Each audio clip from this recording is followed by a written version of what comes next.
Olá, meu nome é Gabriele, eu sou acadêmica do 5º semestre de Ciências Sociais aqui da Unifap e hoje eu vou apresentar os resultados da minha pesquisa em iniciação científica, cujo título é Análise da cobertura da imprensa escrita e digital do Amapá sobre as políticas em torno das questões de gênero e sexualidade.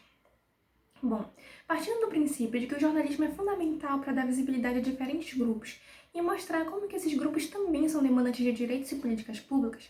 nós procuramos caracterizar a cobertura do jornalismo local, online e impresso para a agenda de temas ligados às questões de gênero e sexualidade.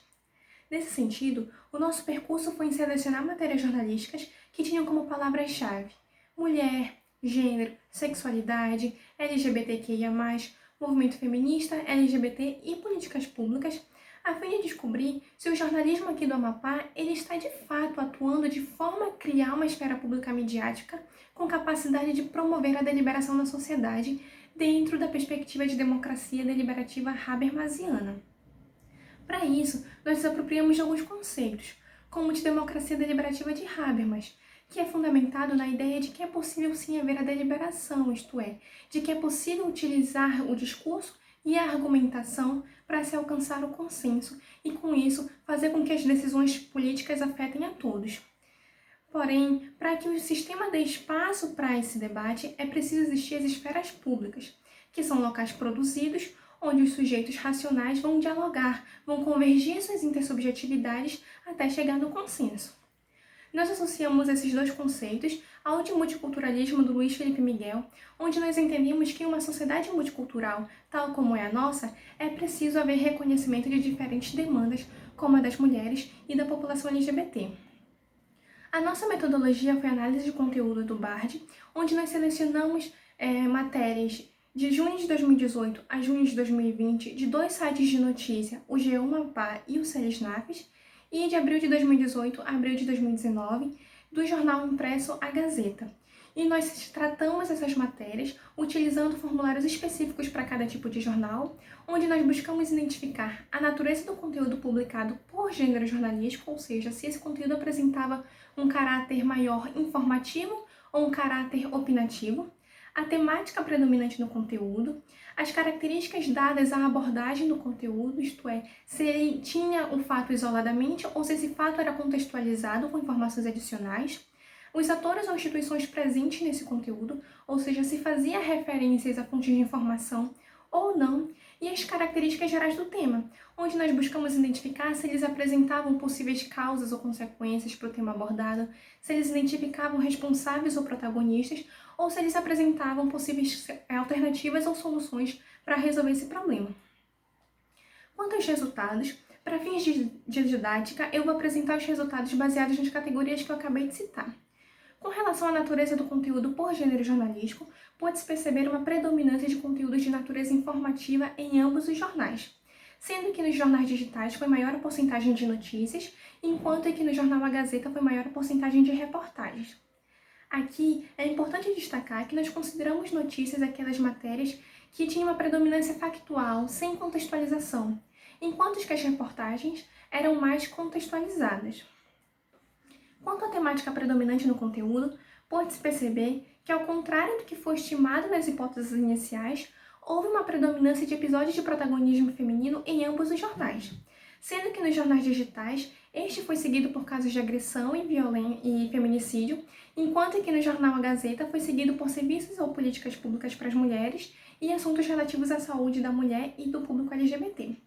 Assim, deu-se para perceber que enquanto que a Gazeta ela traz uma abordagem um pouco mais oficial e de divulgação de eventos e programas especificamente para esses públicos, os jornais digitais eles tenderam a trazer mais casos de violência. Ainda assim, de modo geral, pode-se perceber que em ambos os jornais houve uma alta quantidade de matérias tendo como temática principal tipos de violência que afetam diretamente o público feminino e LGBT, como casos de violência doméstica, LGBTfobia e feminicídio.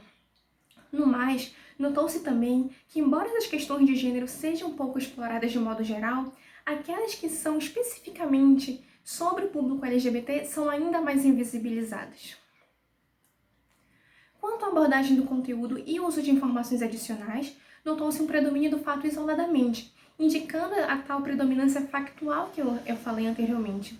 e problematizando e dificultando a problematização das demandas de políticas públicas e, com isso, a deliberação da população. Além disso, no caso das matérias que eram contextualizadas, houve uma primazia do uso de dados diagnósticos e informações sobre políticas públicas, mas também sem problematizá-los devidamente. Quanto à abordagem dos conteúdos e uso de informações adicionais, notou-se sim uma predominância de matérias fazendo referência a fontes de informação. Entretanto, essas vozes, em sua maioria, estavam ali no viés institucional, ou seja, os sujeitos que estavam falando, eles estavam como representantes de instituições públicas ou governamentais, como policiais, delegados e secretários. Assim, notou-se que havia uma falta de pluralidade de fontes, especialmente de representantes de movimentos sociais e fontes mais especializadas, que são vozes que possuem uma narrativa mais inteligível e com uma melhor capacidade de trazer dados mais técnicos e científicos e contextualizar melhor e qualificar o debate.